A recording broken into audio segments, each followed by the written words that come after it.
Nukem Forever shot up the UK sales charts this weekend, making Take-Two's first-person shooter the best-selling game last week, toppling LA Noire and Infamous 2.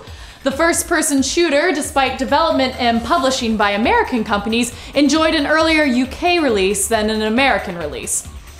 Duke Nukem goes stateside today, but early reviewers of this game paint a bleak picture of the game, taunting it for being stuck in the 90s with poor graphics and long load times.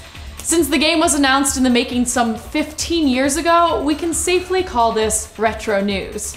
So Duke Nukem is actually the name of the protagonist in over a dozen Duke Nukem games. It was 1991 when Duke Nukem first appeared on the scene, which makes him 20 years old. He looks a little older than that in the trailer for Duke Nukem Forever, but I guess he aged quickly, or aged more harshly. The original Duke Nukem was a platformer shooter played on the PC. You basically played as Duke shooting tech box to exit to the next level while collecting points, collectibles, and health power-ups.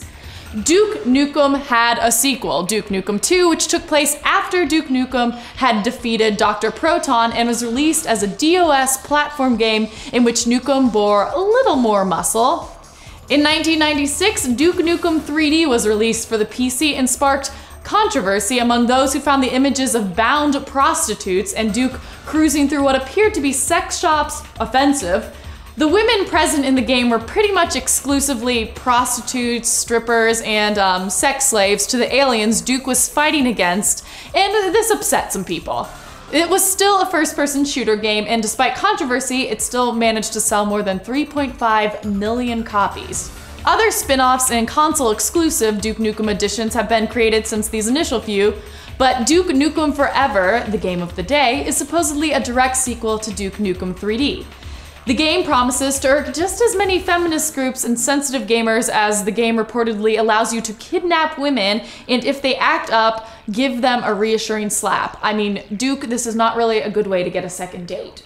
Although critics have slammed the game for being stuck in the 90s with outdated graphics, the game has sparked fierce nostalgia amongst fans of the original Nukem games. I mean, if you look on message boards of people who have criticized the game, people come to its defense. So despite criticism, Duke Nukem Forever is climbing sales charts, and you'll have to check back later this week to see how it is faring stateside.